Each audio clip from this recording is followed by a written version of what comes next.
Thanks for joining us today at the Impact Effect. Impact meaning to influence, effect meaning results. The whole purpose is to influence your business and life results with the podcast here today. So we've got Brittany Wagner joining us, and we're going to chat a lot about making connections, relationships, why we do certain things, what our passions are, and I'm just super excited to dive right in. So thanks for joining us, Brittany. All right, so let's meet the real Jim Morris over here. Okay. So, do you remember your first date with Caitlin? I do. Okay, tell us how that went. It didn't go well. It did not. It did not. It did not. No. Because I had to drop her off. I know. And I was unsure if I wanted to engage with Caitlin at first. I was scared. Because she's so perfect. That's basically what it was. I was so nervous. That makes sense. No, it was so funny because we had just gone to dinner with her, and she was dressed super cute and was going to meet you, and I was all about it. And then she was like, I don't think he's going to meet with me. I was like, he's bailing on you? She's like, yeah, he's like at a work thing and like he's busy on his career and so forth. And so I'm sitting here, I'm like, well, don't waste your time. You should be a priority. You should be a priority. She should. So I'm glad in retrospect everything worked out. And honestly, like I was thinking about it on the way over here actually. And it was funny because I was sitting here thinking, I was like, knowing who you are now and knowing the path that you are on and knowing your goals, I don't blame you necessarily for not prioritizing her at the time because, I mean, you had your priority as work. You had your priority and your goals and you were working towards those things. And, you know, I think they're a lot more ironed out and you have your routine now. But at that time, you know, I can respect you a lot more for it and knowing who you are. Well, let me dive a little bit deeper and tell you that although that was happening, that was a mirror image even to her, because the reality of what it was I was nervous and insecure and wasn't focused on what really mattered in life. So I was like having trouble dating and got out of a bad relationship and was kind of scared to like dive into it with her. And the reality of it is I don't know where I'd be if I didn't. Yeah. And like our relationship in the beginning, which was really rocky, actually pushed me to get my shit together and treat her with much more respect. So yeah, kudos to her for sticking with it, but also pushing back a lot. You know, like she was like, I'm not going to take that. This is ridiculous. And we went through it. Yeah. So, well, I even remember and it pushed me to make changes because I wasn't succeeding in the dating life and thought it was everybody else. It was me. It was you. It was me. Just funny how that works. Line. Remember that line. That's going to be the one you use till the day you guys die. Well, I think that bleeds into a lot of what we'll probably end up talking about today and relationships in general. Yeah. Right? Like at the end, I mean, you make a lot of relationships in Nashville. You have a big splash in the community.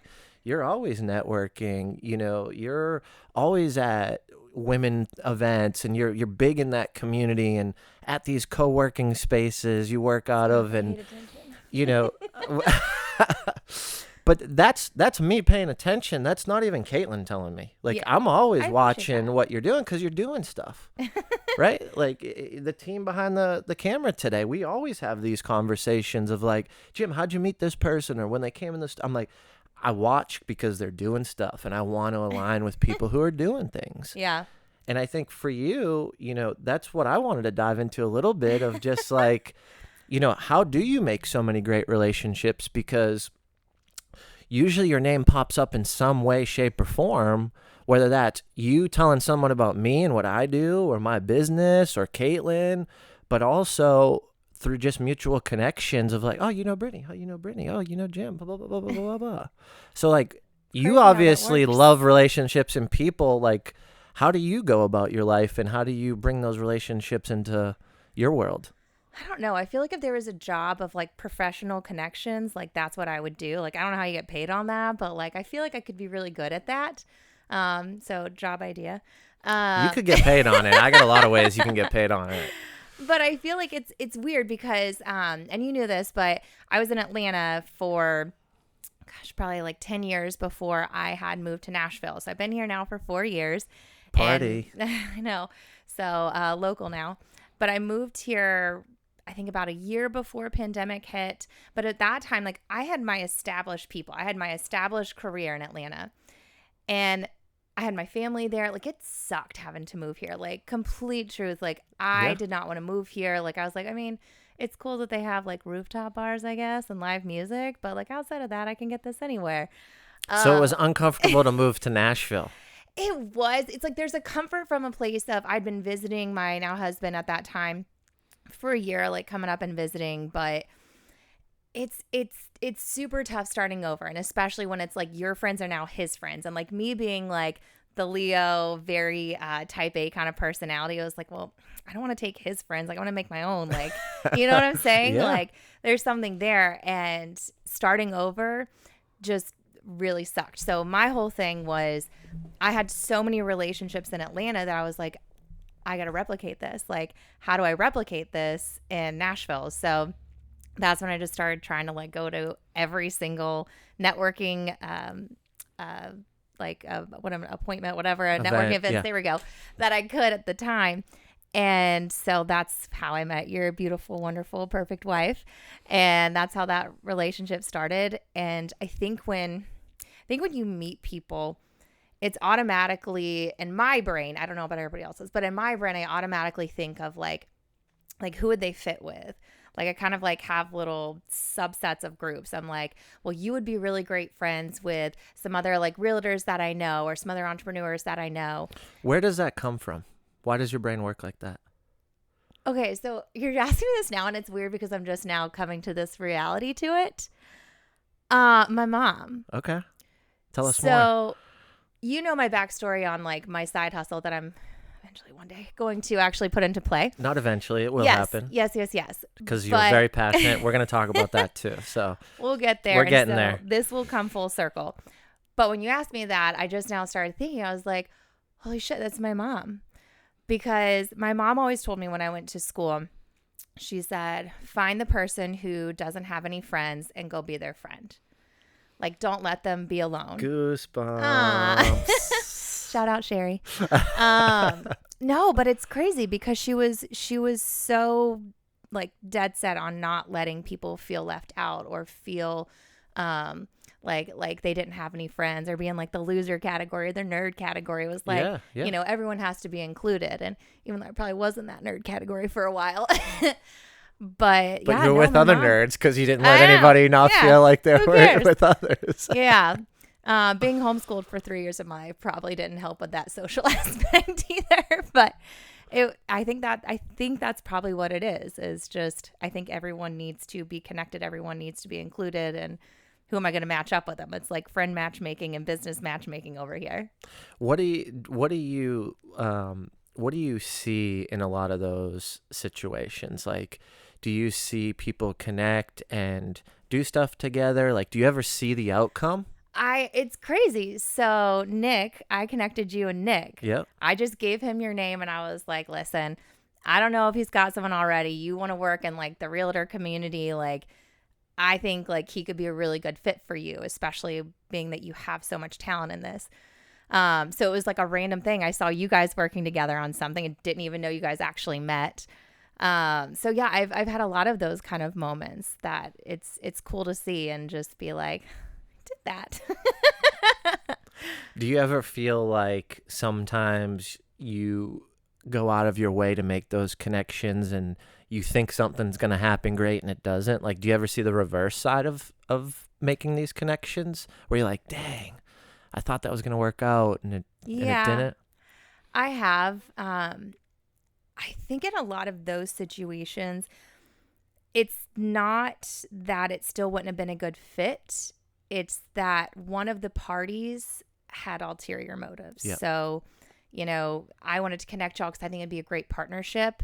And the other person is expecting like money or endless referrals or, getting a piece of their pie rather than like working together and want to like help one another. Totally. This happens to me often.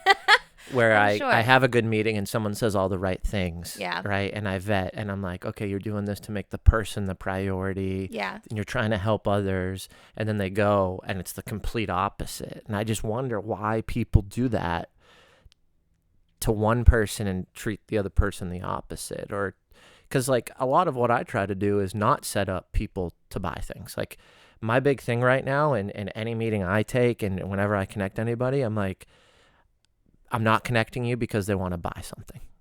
Like, can we just start there? Yeah. Like they're not meeting with you or vice versa because they're in the market to purchase this. Yeah. So let's not go into this meeting thinking they're going to purchase insurance from you, a house from you, payroll services from you. Like, let's just go into the meeting to see Yeah. where there's How do we collaboration. vibe? Yeah. So But here's 99% of the people do it wrong. yeah. 99% They of the do. people pitch someone the insurance, and it's like, I never wanted insurance. Like my It best shouldn't friend be sells me my insurance, Yeah, you know? but it shouldn't be like your first conversation either, you know? Like if things like that happen, like with Caitlin, she tells me what she does, blah, blah, blah. Just ironically, her office was a few minutes from where I lived. And honestly, it probably was 4 to 6 months before I finally came and saw her. But like she was never pushy. I knew what she did. I knew I needed to get in there, and she's not pushy either. So she wasn't like, Yeah. well, cool. What time works for you? So although I appreciated that about her, I definitely probably should have been in there sooner. But so I have this whole theory. One of my girlfriends, Jessica Peel, actually had told me this. She said, if it doesn't make me money, make me happy, or make the world a better place, my answer is no. I like it.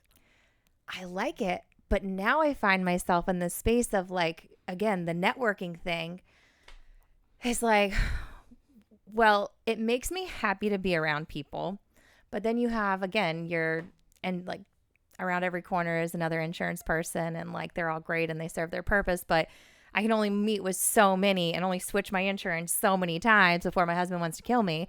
And, you know, when do you get to that place of knowing, is this person making me happy?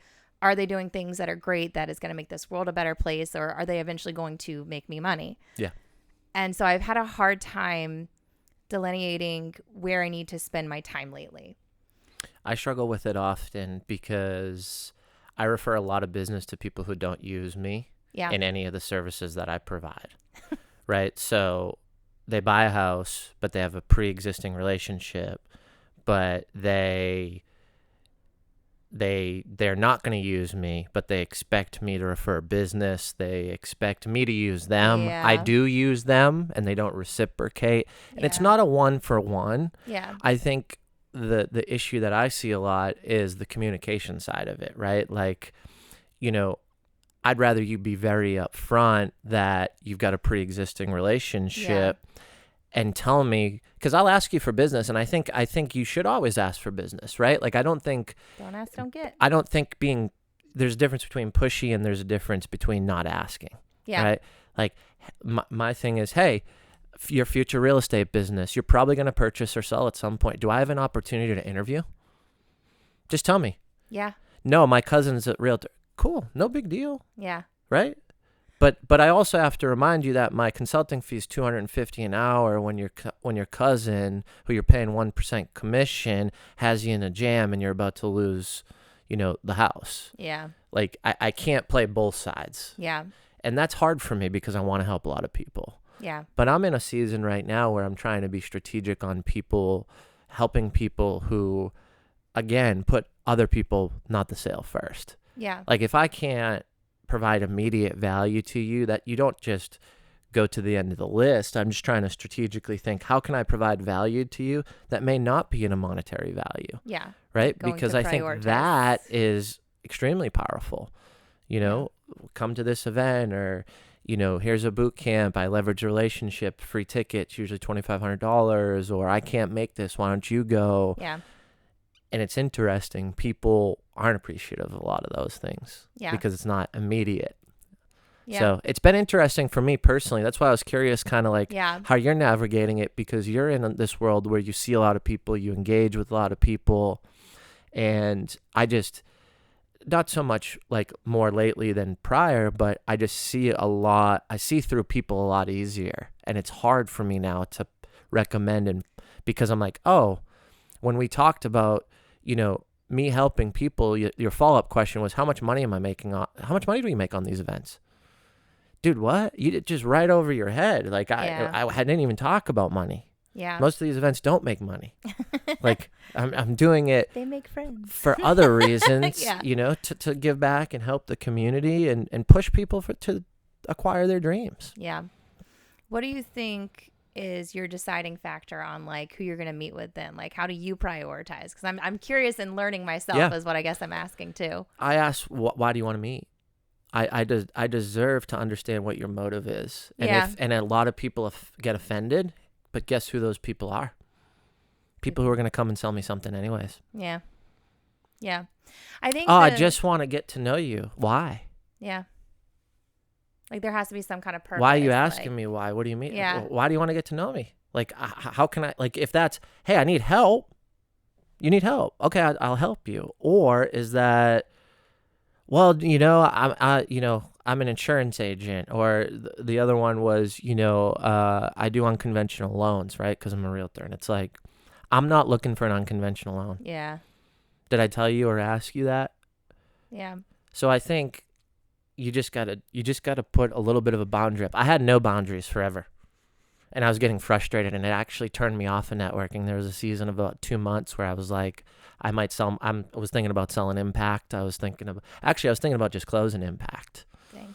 Because I was so sick and tired. It's stressful. It is. It's like, man, I just spent an hour with you, and you're not a good person. No. I don't want to do this ever again. And you put all this work into these events too, and you have to like exert this effort, even like being, I personally think, I don't know, but like being a very extroverted kind of person, being a very social person, and thriving off of that, it can drain you almost, if I feel like almost of like your personality almost.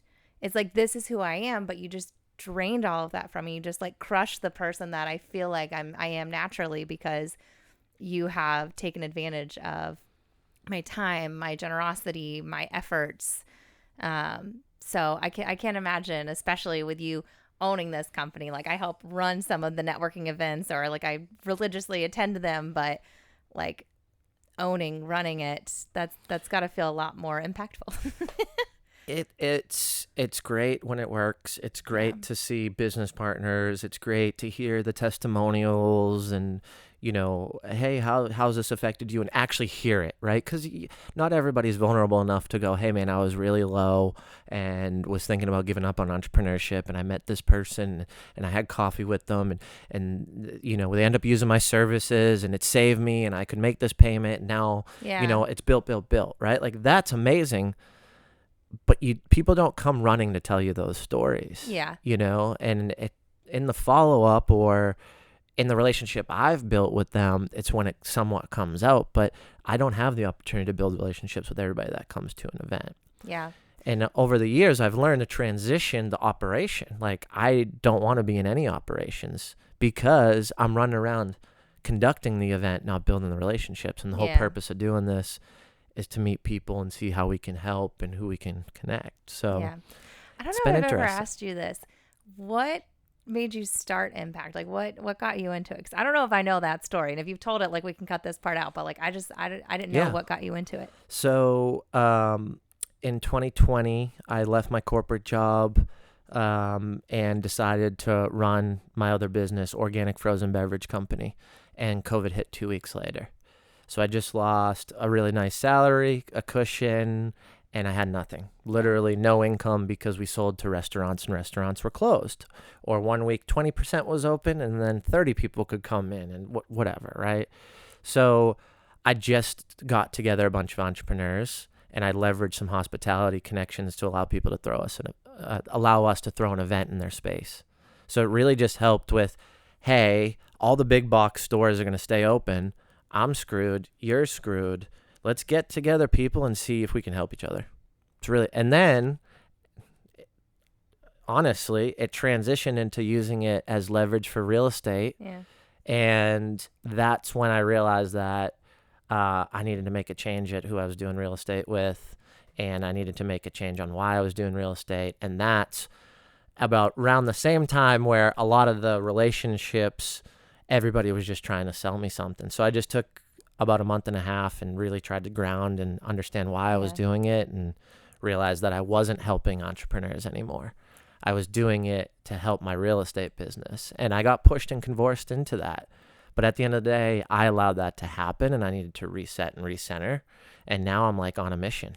Like I'm doing more. I'm getting more people involved. I'm getting more people behind the cause. And it's all because I changed the reasoning of truly why I do this. Yeah. So I got lost. I say this often. I got lost. I had to find myself. And luckily, I didn't fuck it up enough to where, the brand was damaged. Yeah. It was definitely hurt, but it wasn't completely damaged. Yeah. So Do you think you would have started Impact if it weren't for being in a crummy situation? no.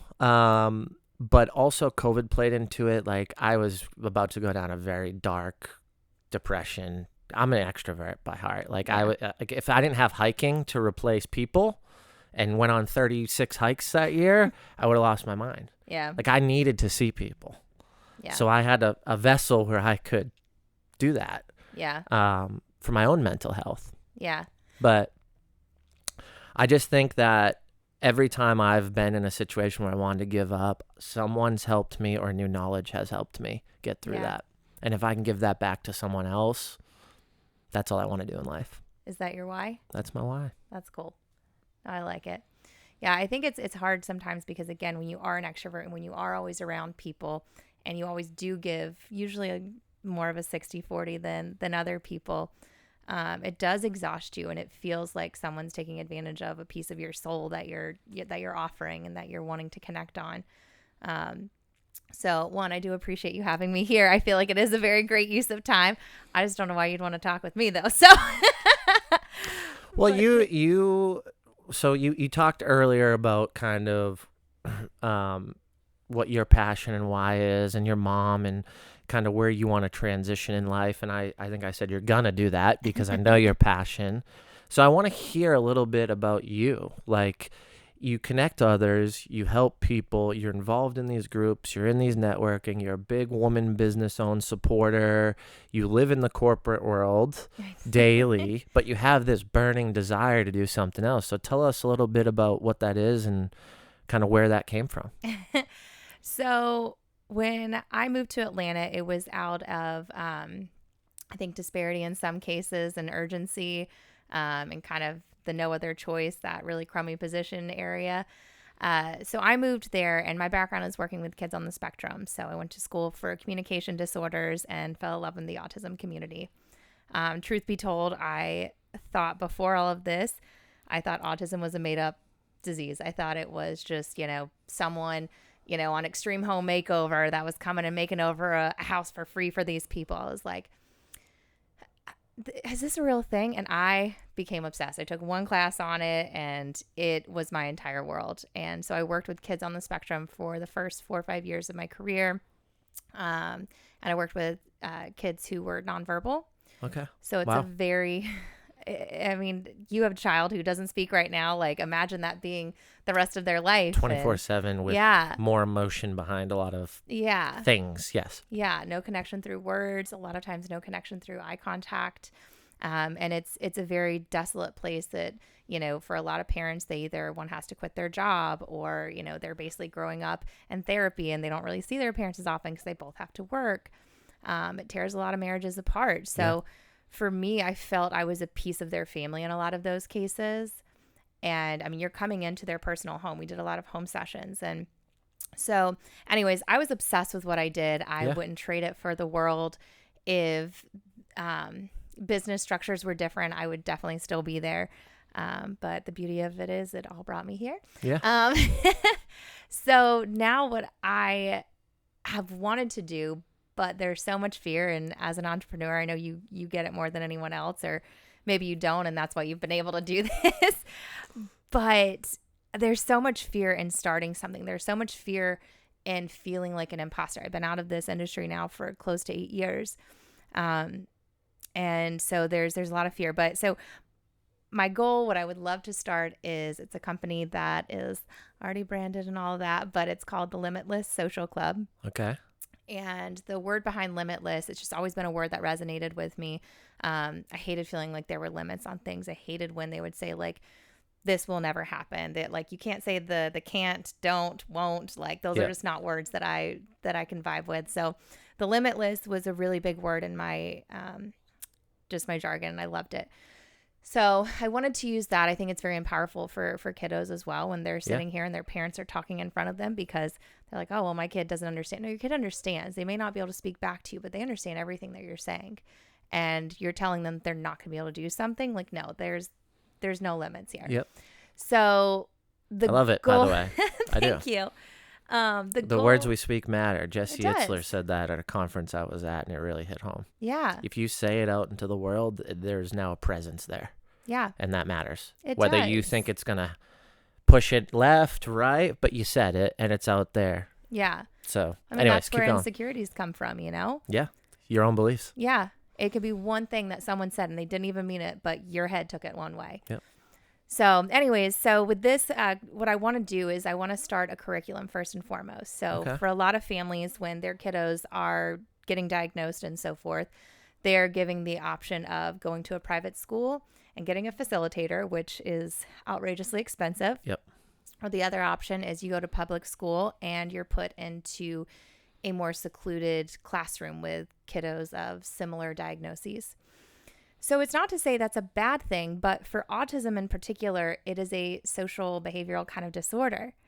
So when you're taking them out of those circumstances, you're robbing them of the ability to learn. There's not anything to really model necessarily. So I hated that, and I wanted to find some sort of bridge here for it. And truthfully, all the other kids that are in these quote unquote typical classrooms, they need it just as much. Yeah, because the world isn't just people similar to them. There's people Yeah. of all different statures, disabilities, changes, or people who just perceive certain things differently from a belief system. Yeah. It doesn't need to be physical or medical at all, right? Yeah. Like there's different spectrums for a reason, whether that's mental, physical, beliefs, whatever. There just needs to be acceptance. And I think as you grow up too, it's like one person has something different from you and they're the weirdo. They're the one standing in the corner. They're the ones my mom's telling me and shouting at me to go make friends with. So I want to create a curriculum first for families, for parents to be able to implement an early implementation kind of status. Okay. So basically giving them their own home therapy to be able to do. I would love to eventually hire my own staff, that if they couldn't do that, we could have staff go and like act out these different curriculums for them.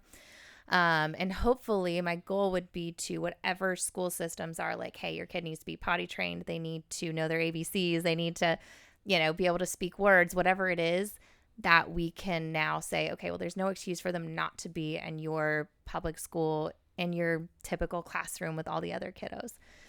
So that's my first goal that I have. Okay. And it goes on and on from there, but that would be my first one. I also want to do one with teachers and how they can, better prepare themselves, because it's not the teacher's job to handle every single different personality. That's a lot for them, and we don't pay them enough for that. Yeah. So I would love to at least have more of a book or different resources for them. Like, hey, this kid, has a really hard time sitting still. What are some different things that we could either give them or, research or do with them or connect with them on to get to like this it. space. And then eventually I would love to do one for adults that are going into the workforce. And like, okay, if you're looking to do this job, we've got to get you through, XYZ different things. Wow. Okay. So that's that's where I'm looking to go with it eventually. But it's just, I have the What's LLC. holding you back today? I feel like a few things. Okay. I feel like I've got the LLC. I've got the logo. I've got legal paperwork for because I want to be able to host a podcast as I'm learning from these people and taking my notes Of course. to be able to put together a book. Like, why not leave that to everyone else to also be able to go and take that content? But I don't know. I feel like there's a matter of time. Yep. And time is just this thing that is really hard to to be consistent with. Um, and then I think there's also a matter of I have my corporate job, and I need that stability. I love what I do as well, so it's not like I'm looking to walk away from it, but I don't know how to say, okay, well, in all fairness, probably 7:30 to 6:30 every day. I'm in that. And now I'm going to go from 6:30 to 7:30 to do a workout, and now what, 7:30 to who knows when I'm going to work on this project. Yep.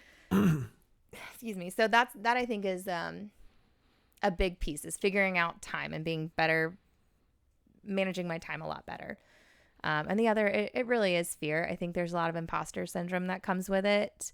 I don't have a list of degrees to sit here and show people, and I've been out of the industry for so long. So I think there's a lot of fear there. There's a lot of, what if people don't like it?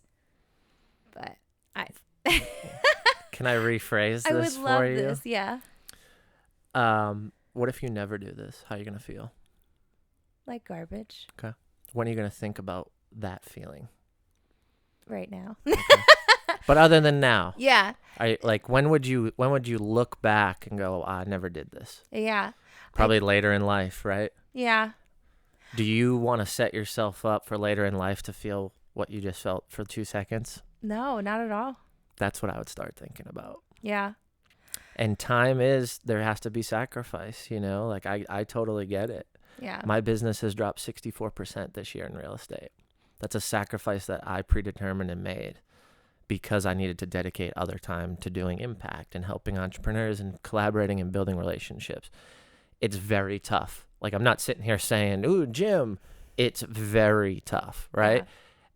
Yeah. And for my situation, there was a lot of guilt because I married a woman a year ago when I made X, but there was help throughout that, and we talked openly about it, right? Yeah. And Caitlin's amazing; she supports me. Yeah. But I would for me, it really switched when I was like, what if I don't do this? What if I don't do what I want to do to help others? Like, how am I going to feel down the road? So Yeah. I would just say, think through that. Like, put yourself future you. There may be a little bit of more of a push to do it if you think about it in 40 years and go, I never did do that thing. Yeah. But it's hard. Like, I want you to know it was one of the hardest decisions I've ever made. Yeah. But I think, again, it is an exchange for something that is an additional or maybe even stronger passion. And again, relating to that is it's hard. It's hard to sit here and say, let me give up my paycheck, or let me give up, this amazing benefit for something that, like, I'm crossing fingers works out. And it's like, when you feel passionately enough about something, you're like, well, nothing should stop you. But there's like a little voice that sits here and it's like, this is safe. Like, stay right here. Mm-hmm. So I find it, I appreciate that. And it is an accountability Just so that you I know, everybody goes through that. I'm sure. And I still have questions, and I still have to have certain people around me that support me, like Caitlin, know? Because it's always this. Yeah. And you said something too, like when you asked, like, what would I regret this? And I immediately went to thinking about, like, the legacy that I'm leaving. And my grandmother is one of my favorite humans in the entire world. And she passed away a year and a half ago. And she lived to be like 96, 7. Like, she lived a great life. So wow, close to 100. So close. But I sit here and I think about it, and it's like, if I describe her, I'm like, oh my gosh, I really hope that I'm like remotely like her. I remotely have the legacy that she left. So I appreciate that accountability, and I'm going to take that to heart. I didn't mean to put you on the spot or anything, No. but I felt that I had to share that because I was scared. I was concerned. I significantly knew what was going to happen, right? Like, I knew that I had to give away a certain piece of my business because I just wanted to take care of friends and family and people that I had a great relationship with. But it's tough. And that was the one thing that actually helped me. Yeah. Was exactly what you talked about. Yeah. When I'm on my deathbed and I'm looking back and going, man, that was awesome. Yeah. Am I actually going to say, man, was that awesome? Yeah. And I'm like, if I just sell houses to random people who don't respect me, don't respect realtors, think we're scumbags who make a shit ton Transactional. of money, even though I pour all my heart into them, and they still think that, is that what's going to make make me satisfied that I did good in the world? And my answer was no. And I'm Yeah. not saying that what you do day to day isn't that, Yeah. right? But for me, it wasn't. And Yeah. it was a real like holy shit. And it took me a month and a half to get to figure this thing out Yeah. before I poured everything into it. Like this conference is everything I have, Yeah. So it's like it's tough. It's very tough. Yeah. And there was a lot of sleepless nights. There was a lot of conversations with Caitlin. There was a lot of dinner table. There was tears. There was me reaching out to people and breaking down the barrier and asking for help. And Yeah. it's a journey. It really is a journey. But I look now and I'm like, the people I've asked for help that have helped me, they're like best friends. We're like, Yeah. because they were there for me. They remembered I was there for them. And that relationship has grown. Yeah. So it's like, that's great and amazing. And then you also learn a lot about people who isn't there, who is an influencer that I know that was going to help me and do all this stuff and then bailed on me. Right. Like that stuff, that's real, Yeah. and they knew that that mattered a lot to me and I needed that and they didn't provide it, which is fine. There's probably some other reason, but it's a journey. And I think that's the hardest part is Yeah. it's not going to be easy. And it never is always easy. Yeah. But I think it's extra cool that like you get to sit here like later down the line and when your daughter is older and you get to sit here and say like dad went for his dreams, dad succeeded with his dreams, like you're going to grow up and you're going to have dreams and you get to actually pursue these. Like there's nothing holding you. Like you're having these conversations now with everyone and like you're going to be much more inspirational I think when she's older too. I think the child really was a big piece of it. It Yeah. was a very big piece of it because I don't think I could tell my daughter, look her in the eyes and tell her to go after her dreams if I didn't. And that was a hard one morning at Deep. 4:30 in the morning. I'm looking in the mirror and I'm like, holy shit, like I'm a fake, I'm a phony, I'm a fraud. Yeah. I didn't do it. How can I go tell someone else to do it? Let alone my own blood, Yeah. So it's tough. It's really tough. But I think you're going to do it. I know you're going to do it because when I didn't even know this about you. But when you told me, what was this, like a month ago you told me think this? so, I was yeah. like, oh my God, we need to talk about it. Because I could see. Put it in the universe. I could see it pouring out of you, And I'm like, you're going to do this. Well, and you and I said too, whenever we were sitting there, is like, I know I need to. I know I want to. I know all of these things. But one thing that is also, like we talked about, it's like robbing the world of a gift.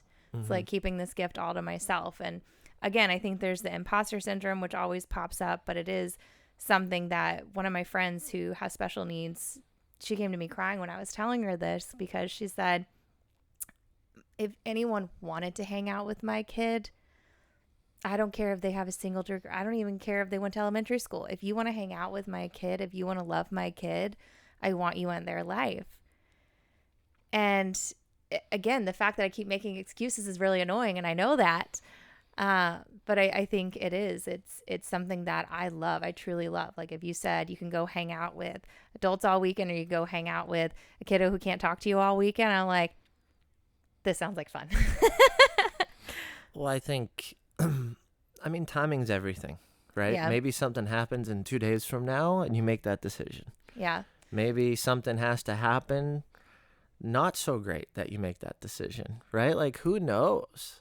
I didn't even think I was going to get married and have a kid. And now I'm like the happiest I've ever been in my entire life. Yeah. That's your life now. But can I tell you, like during pandemic, I was secretly kind of hoping the rug would be like yanked from under me. So I feel like I have no choice. Like this is all I can do. I have to do this now. Yeah. I mean, again, like knock on wood, love my job, but like. But it puts you, those situations, you would have utilized fear. Yeah. And you would have pushed through and made it happen. Yeah. It's a figurative fear right now. If I'd lost my job, it would have been a real fear. Yeah. So, yeah. It's tough. 100%. Well, I appreciate using this as an intervention for me. I didn't know we were gonna go here, I'm sorry if we did. I didn't mean to do that, or push you to do it, but I just You feel your did mean to push me to passion. do it. I feel your passion, and Yeah. like, and then I asked Caitlin, and she was like, "Yeah, blah blah blah blah blah," and all this stuff, and I was like, "So she has been talking about this, just to certain people, and maybe I don't even know if y'all got into it, but I know she knows just a little. She shared with me that Yeah. it's been brought up, so I'm like, it's something that and you're like, I got the LLC. I'm like, man, you're gonna eliminate every excuse I know. in the I have next it all like set up. year, and then like something's gonna happen, Yeah. and you're just gonna be in it. Yeah. But who knows? Well, a year from now, we're going to redo this, right? I hope so. But I think for you, it's so interesting to really have this conversation because before that, like I judged you. I put you in a box of like you crush the corporate world, like you're in sales and you're running a team or whatever you're doing. I think you just got promoted Yeah. right into a different thing, and I'm like, man, she's crushing it. That's her path. Like she's killing it. And then I hear all this passion about something that you want to create. And I'm like, wow, like I just didn't see that side of you. And it's not because I didn't think it was there or anything like that. It's just we never engaged about that. It's Yeah. always been like, let's connect or let's do this. Yeah. We show up to our networking. Or we say what like we to do. just go have margaritas and queso and eat Mexican food and not talk about any of this. Enjoy our company, right? Shout out Las Fiestas. The spot. I took my mom there last week. She loved it. Should. It's great. Anyways. Um, No, it but does I think feel you need robotic. Yeah. more people need to see this side because I think you're going to have a lot more people want to support and want to help you. And I think that in any business you open, you can have all the courses, all the access, but you don't need any of that. You need people that are going to help you bring your vision to fruition. And I think you have a network of that. And I think if more people know about what you're trying to do, I think you're going to be able to accomplish it much faster and much easier than you think. Yeah. So I know you and I both are surrounded by a lot of really successful, great people. But did you, and I'm asking this mainly because I feel like it's hard to see an example necessarily, or hard to see people just sit behind you in your own family and be like, yeah, you should do that. Did you have people in your family that were entrepreneurial or had ever started their own businesses? Nope. Okay. My family told me not to do this. Yeah. Everybody told me I was an idiot for moving to Tennessee. My mentor told me not to do it. 4 of my mentors for this conference told me not to throw the conference this year. 4 people that I call a mentor told me not to do it. Timing's not right. You got to listen to your heart. And sometimes people will say your heart will bring you down a path of destruction first. Because if you just listen to your heart and want to help everybody, you have to use some type of logic, right? There is logic in business. So I think it pushes me to give the middle finger and go faster. But some people that doesn't. And like the mentor that told me not to move to Nashville, hit me up like a year ago and was like, yo, I'm going to be in Nashville. You want to meet up? And I was like, no. Like, Dang. You almost ripped me away from the most successful thing I've ever done was to get the hell out of where I live. Yeah. And get away from the people that were bringing me down in life, that were bad influences and that were super negative and had a terrible mindset. So, I think you're always going to have people telling you you're not good enough. It's a stupid idea. You don't have degrees. Like, you don't need degrees if you have a passion to help others the way you do. Like, I seen your face light up when you were talking about this. Your eyes squint a little bit, your cheeks get, right? It's like, always squint. but I could see the difference in Yeah. in excitement, It So is. It's passion. I think you just need to align with the right people, and that's hard. Like, it was hard for me to tell 4 mentors, I'm going to do this.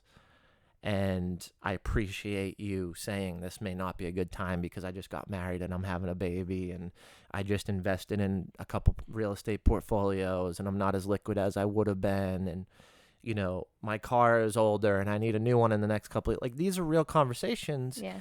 But I appreciate the logic, but I had to push through the heart because I'm like, dude, this is just the same shit over and over. There's going to be another reason next year where I can't do it. True. It was like when I left the real estate team. Someone was like, dude, there's always going to be a deal with your real estate partner. There's always going to be a deal that you're going to lose on. Make the transition, because in 6 months there's another deal that you don't want to lose. In 12 months there'll be another deal you're working on you don't want to lose. You're going to lose something. Make the Yeah. decision. And it's hard. It's Yeah. really freaking hard. Yeah. It's So, cool to watch you do it, though. I'm very excited for you, and I think if you have, to your point, the passion and the support there now, like especially with Caitlin and the people you surrounded yourself with, I think that's huge. I've been going through my own brain lately of trying to find, like, I want to have like a good, probably solid 5 people to connect with on a very consistent basis, similar to mentors, but almost like accountability partners at the same time. And going through the list of friends that you have and stuff, you're like, well, I really wouldn't want them in that circle, and I wouldn't want them in that circle. So it's hard to see like where you're going to prioritize your time and your efforts with people too. So it's very hard. it's hard being social.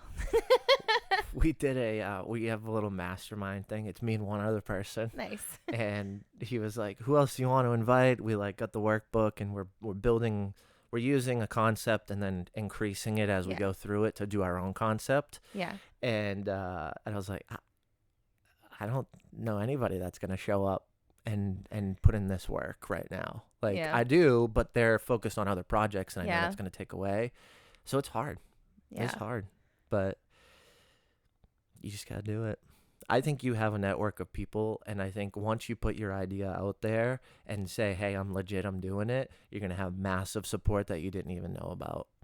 And you're going to have people that you think will be there that won't. It's on both sides. Yeah. But I would taking rather the first part, and then I heard the second part. I was like, ooh, yeah. But I would rather find that out in your relationship with those people. Like, it's not a loss to me that someone, when I asked for help, left me on the curb. That's not a loss for me. I'm actually happy that I went through that experience, because now I know I can't call you when I need you and it really matters. So if you had one word that your daughter was to describe you as, what do you want that word to be? Wow, that's heavy. Man, I never thought about that. Welcome to the podcast. One word. My mind's going a lot of different places. You can throw out a couple words or things that you hope that she says about you. I'd want to say loving, because I want my daughter to know I love her and support her and supportive. But I feel like she's going to get that regardless because of how I want to parent her. Yeah. I would say risk taker. Ooh. Me and Caitlin jokingly, unjokingly argue about this every other day. If you look at my Instagram today, she posted a little video. I didn't even know she was taking it, but it was me and the baby. But basically, I like to take risks, and like, I want the baby to play next to the bed, and if she's going to fall off the bed, I'll catch her. But I don't want her to be scared to grab her toy that's close to the bed. And Caitlin's like, you watching her? Bubba. Why do you let her take so much risk? And I'm like, so I'm like probably a little over the top, right? Because I'm like, I want her to like realize this early on, but I also wanted to go reach for that toy. Yeah. Rather than be shy and not grab it because it's close to the edge. Yeah. And Caitlin's right in a lot of ways. I'm overboard sometimes, and I'm right in a couple ways. Yeah. So that would probably be it. Yeah. But it's funny because Caitlin wants the same thing, just not at the level I want it. Yeah. Like, I'm like, oh no, we can't go hiking with the bit. Yeah, we can. I'm going to make sure that I cautiously hike and not trip. And if we go over this rock and squeeze through this, then we'll like, give me the baby, and then I'll give you back the bit. Like, and we did it. We did it a couple weeks ago.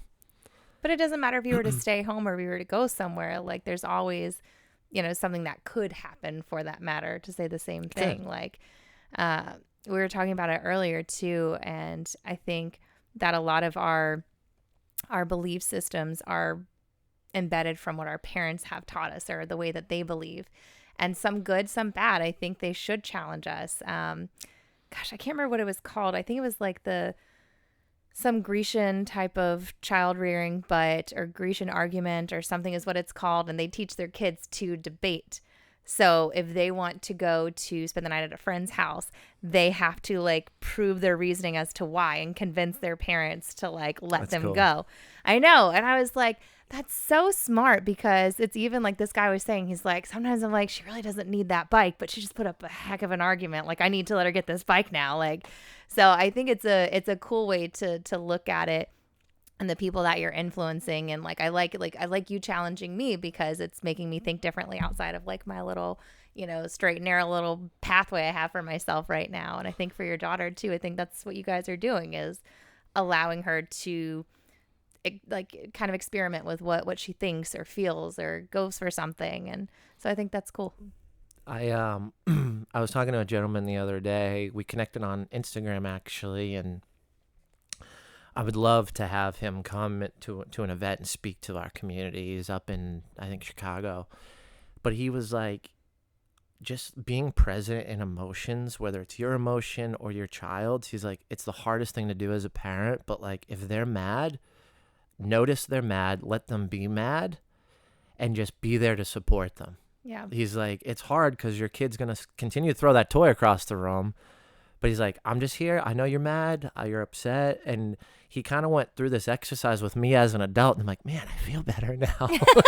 And he's like, see? And it was just, and it You're started throwing as a toys. conversation with a child. But it was like, you've got to almost, instead of shunning that negative behavior, like absorb it and then ask, why am I feeling that way? Yeah.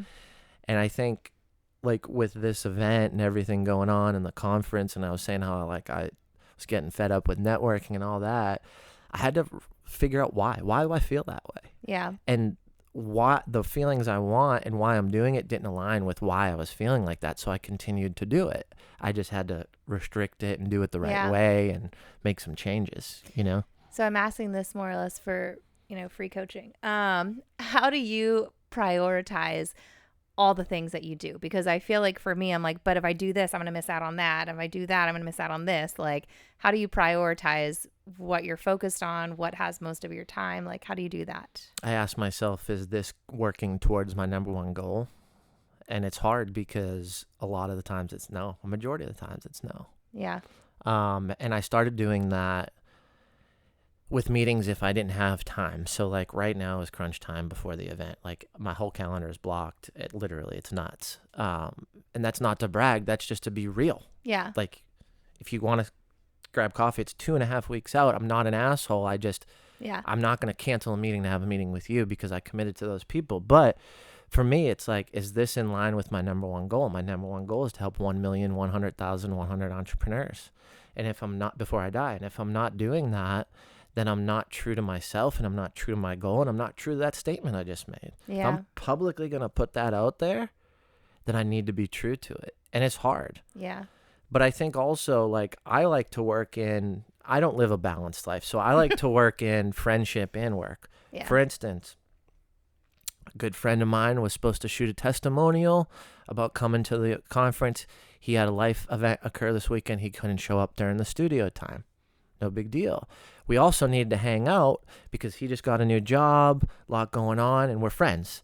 So tonight we're going to go hang out, but we'll probably talk about business. We'll talk about life. Maybe he'll shoot a quick testimonial for me off his iPhone, Yeah.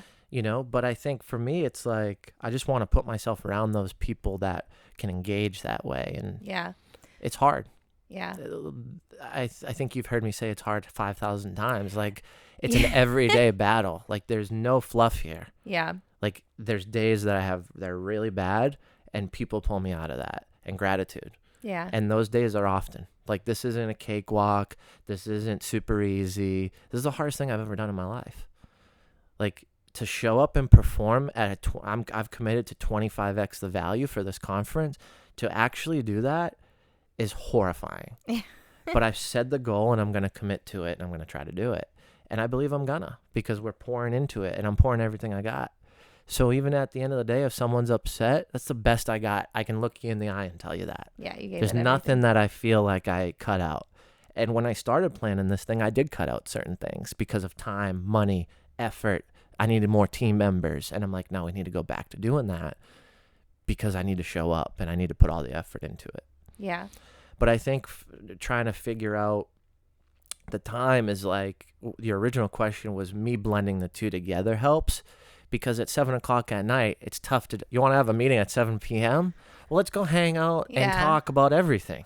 Mm-hmm. And so, I've been trying to do a similar kind of concept, meeting with one of my girlfriends who does like some health coaching and stuff. And she was saying, well, how can you blend more of the things you have to do and the things you want to do? And so we've been trying to come up with some solutions there. So like I met with one of my clients, she's starting a new business. She wanted to talk about some additional things and values to add to her business. And it's a spa, so I got a facial done while I was there. It was two birds, one stone. And then one of my other partners that I work with here in town, she wanted to get together and talk about my new role that I've taken and how we can work together.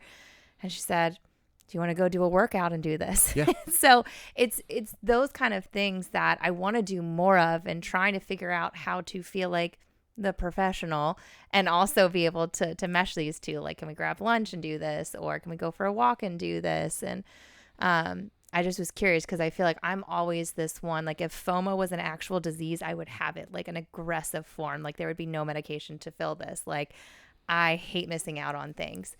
And so it's like, if you guys were to be like, hey, do you want to come over? And then our neighbors are like, hey, do you want to come over? It is literally just the worst situation for Yeah. you internally. I'm like, how do I do both? Like, I hate missing out on things. And it's like, if I look back and like, what am I going to regret more? Like not spending time with, my husband, or not spending time with my family, or not spending time with my friends, or, not investing in this business. It's like that, I think is the scarier thing, is like, what am I going to regret not doing? What am I giving up and not going to be able to see or do ever again? I think too, for me, is like a lot of those events or things, those smaller things you're not going to remember anyway down the road, right? So like, what's the one big thing that you're going to remember? What's the one big thing that's going to impact your life? What's the one big thing that's going to impact the most other people's lives? Yeah. You know? And I think that's where it's been very hard for me, because I'm like, yeah, I want to be everywhere, But it's like, is this really going to benefit me? And am I spending my time appropriately? Yeah. And for me, time shrunk when you had the baby, because Yeah. it's like, okay, we're going to go here. Like airports, man. We started traveling with the baby. Man, like Caitlin hates this. I show up 30 minutes before the flight. Oh my gosh. And then the baby poops in the security line. So we get up front, and then we got to go back out, and then we got to go back out. Gosh. Yeah. But I think if you drill down your time and manage it, like you said, you're not going to feel as guilty. Yeah. I'm with you. Finding out what's the cause and the root of a lot of things. What's the purpose of this event? Who's going to be there? Like, is it worth your time to give to try to acquire what you're trying to accomplish? Yeah. That's the hardest part. Where do you see this going after your big event that you're having? Like, so we have the 1-day conference, Yeah. then we give you 2 months to implement your action items. We hold you accountable through some groups and email. Then we throw one event in January, one in February, one in March, and one in April. And we bring back the speakers to do Q&A for your specific problem. dang. So it's a 6-month program. Nothing's like this, especially at the cost. No. That $500 general admission for 5 events, accountability, community, and a Yeah. 1-day conference. Yeah. It's just crazy. So my goal is to build out 6 months and then start acquiring feedback and then launch another program. Probably to start at next year's event would be the kickoff. Yeah. So I don't know. I don't know where it's going to land, but my whole thing is, how do I get the resources and the people to help each other? And that's really the commitment. Is it's not just the speakers, but it's the tribe that attends, that goes to the events. And my whole goal is, you're one person, one conversation, one view, one video, one social post. Like, your life can change in an instant. Mine did. Yeah. A lot of people I talk to's lives have changed over one thing, whether that's marriage, one relationship, one quote, one podcast, one video, one introduction. You hear Milet talk a lot about it, right? And Yep. he's like, you're one person away. But the reality of it is you had to show up in that room to find that person.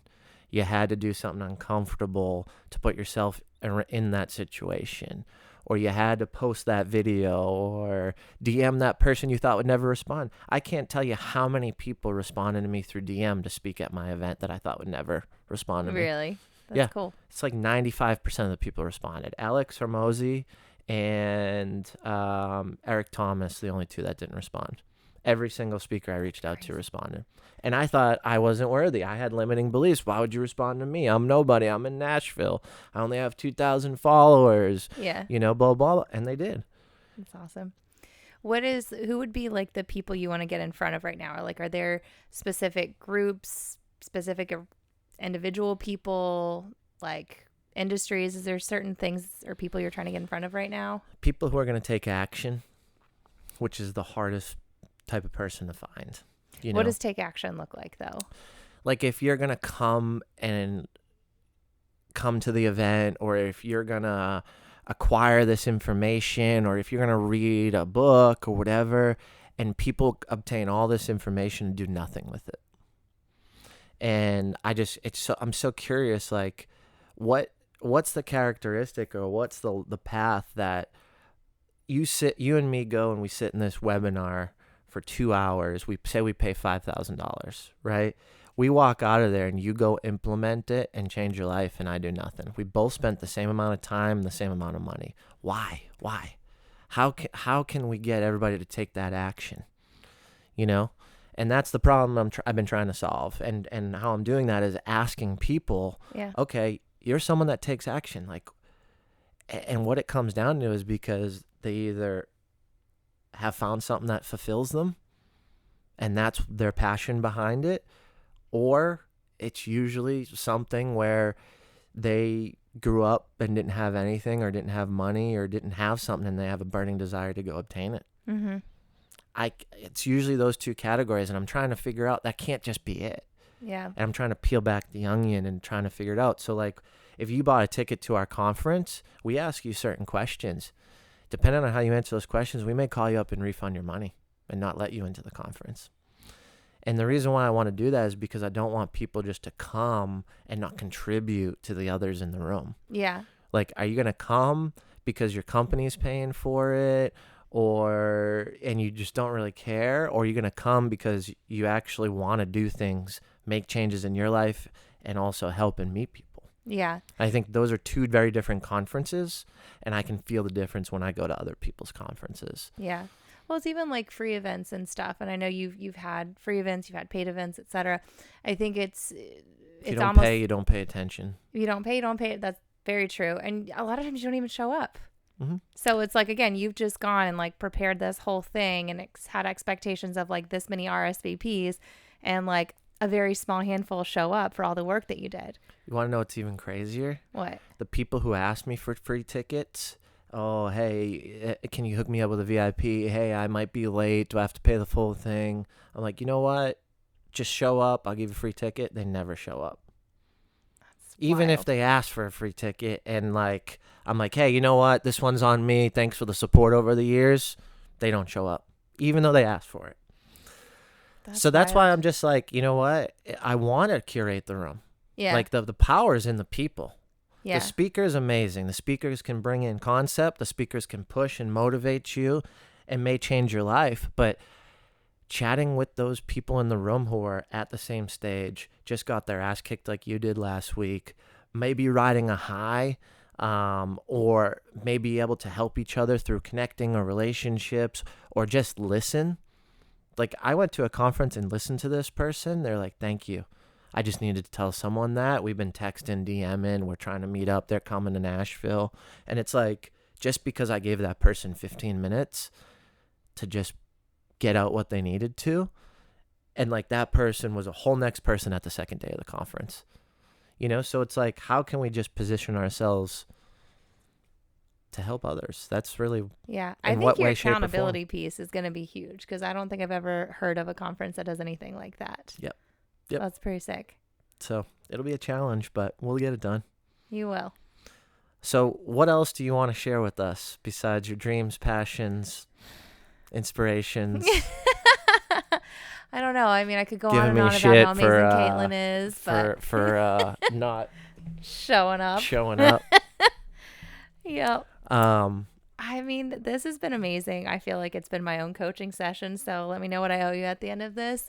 But no, I think Nashville is such a huge city that's growing, and there's a lot of room to make these new connections, and being very intentional on those and connecting with the right people is going to be something that I try to hold myself accountable up to. And I like your thought process and asking the right questions before just giving of your time, to know that it's worth it. So I appreciate all of this. And, like I said, I like what you're doing. And I think your daughter is definitely going to say that you were a risk taker at the end of it all.